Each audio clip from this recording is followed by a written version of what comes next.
Importance of purchase management की purchase management के क्या महत्व होते हैं। तो नेक्स्ट हम देखते हैं कि क्या क्या इंपॉर्टेंस होते हैं परचेस मैनेजमेंट के। फर्स्ट आता है ऑप्टिमाइज स्पेस, सेकंड है implementation just in time production, third है मैक्सिमाइज प्रोडक्शन, फोर्थ है इंक्रीज प्रॉफिट्स, फिफ्थ है कंट्रोल कॉस्ट, सिक्स्थ है good relations with suppliers, seventh है use of value analysis, cost analysis and make और buy decisions, eighth है utilize technology. इनको detail में देखने से पहले डिस्क्रिप्शन में आप परचेस मैनेजमेंट, मटेरियल मैनेजमेंट से रिलेटेड डिफरेंट टॉपिक्स पे वीडियो देख सकते हैं।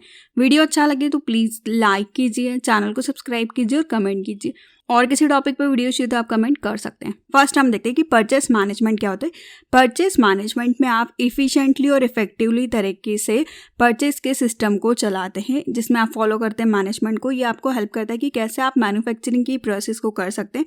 ये गुड्स और सर्विसेज के फ्लो को बताता है, उनके मूवमेंट को बताता है। ये डायरेक्ट करता है परचेस मैनेजमेंट को कि कैसे आप रिलेशंस को मेंटेन कर सकते हैं गुड्स और सर्विसेज के सप्लायर के साथ में। परचेस मैनेजमेंट का बेनिफिट होता है कि आपको नॉलेज देता है कि कैसे आप इसको अप्लाई करेंगे। सप्लाई चेन कैसा होगा, लॉजिस्टिक, ट्रांसपोर्टेशन, इनवॉइस से रिलेटेड इन्वेंट्री की क्या प्रोसीजर होगी, इन सारी चीज़ों के लिए आप परचेस मैनेजमेंट करते हैं। परचेस मैनेजमेंट कैसे आप मटेरियल को परचेस करेंगे, क्या मिनिमम प्राइस होगा, कितनी क्वांटिटी होगी, क्या राइट टाइम होगा, उन सारी चीज़ों के बारे में जो आप डिसीजंस लेते हैं, मैनेजमेंट करते होता है परचेस मैनेजमेंट। नेक्स्ट हमने जो इंपॉर्टेंस देखे उनको हम डिटेल में देखते हैं। फर्स्ट आता है optimize space. Purchase management help करता है कंपनी को कैसे वो प्रॉपरली यूज कर सकते हैं स्पेस का। फॉर एग्जांपल, कंपनी अगर बहुत ज़्यादा रॉ मटेरियल परचेस कर लेती है गलत टाइमिंग पे, जब सीजन चले गया, तो उस मटेरियल की जो स्टोरेज कॉस्ट होती है वो बहुत ज़्यादा होती है। कंपनी का जो मनी है वो वेस्ट होता है स्पेस की।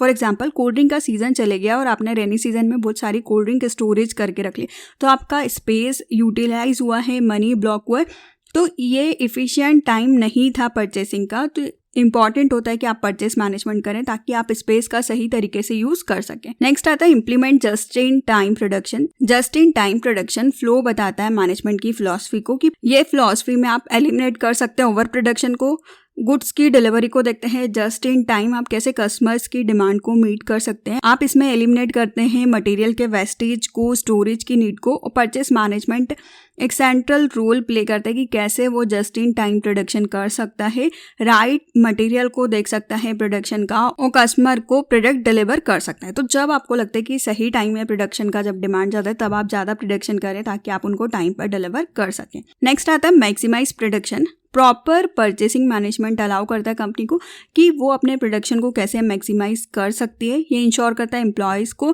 कि वो मटेरियल की नीड को देखें। कंपनी ऑर्डर करती है बहुत ज़्यादा मटेरियल, तो उनका जो स्टोरेज है और जो वेस्टेज है वो बहुत ज़्यादा इंक्रीज हो जाता है। तो कंपनी को एलिमिनेट करना पड़ता है कि वो मटेरियल जितनी रिक्वायरमेंट है उतना खरीदें, प्रोडक्शन का एडवर्स इफेक्ट भी ना हो, जितना इनफ उनके लिए मटेरियल हो सकता है वो उतना रखें ताकि वो प्रोडक्शन को प्रॉपर तरीके से और मैक्सिमम कर सकें।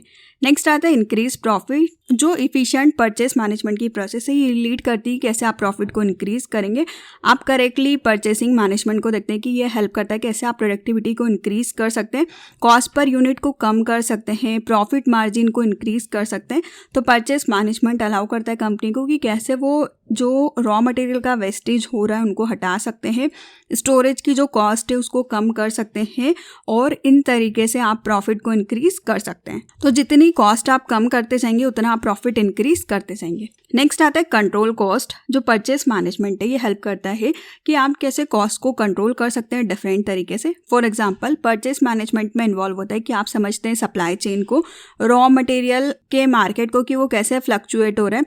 तो प्रॉपर परचेसिंग मैनेजमेंट में इन्वॉल्व होता है कि आप बेस्ट पॉसिबल प्राइस को देखें जिसपे कि आप रॉ मटेरियल ले रहे हैं, और क्या अदर कॉस्ट कंट्रोल के मेजर्स हैं जिससे कि आप हटा सकते हैं या कम कर सकते हैं इनएफिशिएंसी को, स्टोरेज की कॉस्ट को। परचेस मैनेजमेंट हेल्प करता है कि जो भी आपकी डिफरेंट टाइप की कॉस्ट इन्वॉल्व हो रही है, supply chain, transportation, raw material, market fluctuation, आप उन सबको कैसे कंट्रोल कर सकते हो, कैसे कॉस्ट को कम कर सकते हैं। नेक्स्ट आता है गुड रिलेशंस विद सप्लायर्स। एक अनादर इंपॉर्टेंस होता है परचेस मैनेजमेंट का कि ये हेल्प करता है कैसे आप सप्लाई के सोर्सेज को क्रिएट कर सकते हैं, उनके साथ टच में रह सकते हैं। तो बिजनेस ऑर्गेनाइजेशन फ्रिक्वेंटली नीड को देखता है सप्लाई की, कैसे वो लॉन्ग लास्टिंग पार्टनरशिप को बना सकता है सप्लायर्स के साथ में। परचेस और सप्लाई डिपार्टमेंट अचीव करते हैं कि कॉस्ट को कैसे सेव करना है, कंपटीशन का वो कैसे एडवांटेज ले सकते हैं और सप्लायर्स के साथ आप आपके रिलेशनशिप को कैसे मेंटेन कर सकते हैं। तो ये कंपोनेंट होते हैं परचेसिंग के और सप्लाई मैनेजमेंट के, जिससे कि आप कंपनी की वर्थ को इंक्रीज कर सकते हैं और ये आपके लॉन्ग टर्म जो कनेक्शंस है ये आपको बहुत एडवांटेज देते हैं, बायर्स को भी सप्लायर्स को भी, ताकि दोनों के बीच में, दोनों पार्टीज के बीच में ट्रस्ट बना रहे। नेक्स्ट आता है use of value analysis, cost analysis and make और बाय डिसीजन। अनदर इम्पॉर्टेंस होता है परचेस मैनेजमेंट का कि इसमें आप टेक्निक्स को अप्लाई करते हैं वैल्यू एनालिसिस की, जिसमें कि आप इफेक्टिवली तरीके से परचेस मैनेजमेंट कॉस्ट इफेक्टिवनेस के साथ गोल को सेट करता है, अप्रोप्रिएट स्टैंडर्ड क्वालिटी वाले प्रोडक्ट को बनाता है। वैल्यू एनालिसिस आप प्लान तरीके से आप मटेरियल की वैल्यू का एनालिसिस करते हैं। परचेस डिपार्टमेंट नॉर्मली एक्सेस करता है मटेरियल के यूज़ को कि उसके क्या फंक्शंस है, कितनी कॉस्ट आ रही है। तो वैल्यू एनालिसिस में आप एग्जामाइन करते हैं, आप चेक करते हैं कि क्या अल्टरनेटिव डिज़ाइंस हो सकते हैं जिससे कि आप जो एक्सपेंसिव मटेरियल है उसको प्रोडक्ट से हटा सकते हैं, टेक्निकली तरीके से कॉस्ट को कैसे कम कर सकते हैं, जो भी स्पेयर पार्ट्स रॉ मटेरियल में लग रहे हैं उनको कैसे कम कर सकते हैं जिससे कि आप वैल्यू को इंक्रीज कर सकते हैं। तो आप इसमें यूज़ करते हैं प्रोडक्ट का, कंपेयर करते हैं सिमिलर परचेसेस के साथ में, प्राइस एनालिसिस के साथ में, कौन सी मैथड बेनिफिशियल है उसके साथ में। नेक्स्ट आता है यूटिलाइज टेक्नोलॉजी। सप्लाई चेन में इशू रहता है कि वो एड्रेस करते हैं कि आपका जो परचेसिंग मैनेजमेंट है वो टेक्नोलॉजिकली सॉल्यूशन प्रोवाइड करे। तो इसमें आप सिलेक्शन और डिप्लॉय करते हैं ERP सिस्टम का, फॉर्च्यूनर टेक्नोलॉजी का, इन्वेंट्री कंट्रोल सिस्टम का यूज़ करते हैं। टेक्नोलॉजी का एम होता है कि कैसे आप इन्हेंस कर सकते हैं सप्लाई चेन मैनेजमेंट की इफेक्टिवनेस को, और आप इसको हेवीली तरीके से परचेस मैनेजमेंट में इन्वॉल्व कर सकते हैं ताकि जो आपका परचेस मैनेजमेंट है या परचेस डिपार्टमेंट और इफेक्टिवली तरीके से मैनेजमेंट को कर सके। इसलिए इंपॉर्टेंट होता है परचेस मैनेजमेंट।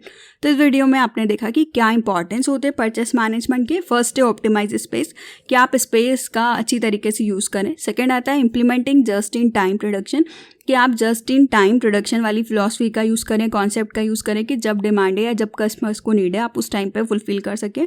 नेक्स्ट आता है मैक्सिमाइज प्रोडक्शन, कि आपके पास प्रॉपर मटेरियल होना चाहिए, ज़्यादा भी नहीं होना चाहिए, जिससे कि आप मैक्सिमम प्रोडक्शन कर सकते हैं। नेक्स्ट आता है इंक्रीज प्रॉफिट, कि आप कैसे प्रॉफिट को इंक्रीज कर सकते हैं, कैसे आप कॉस्ट को कंट्रोल कर सकते हैं और आप अच्छे रिलेशंस को देखते हैं सप्लायर्स के साथ में।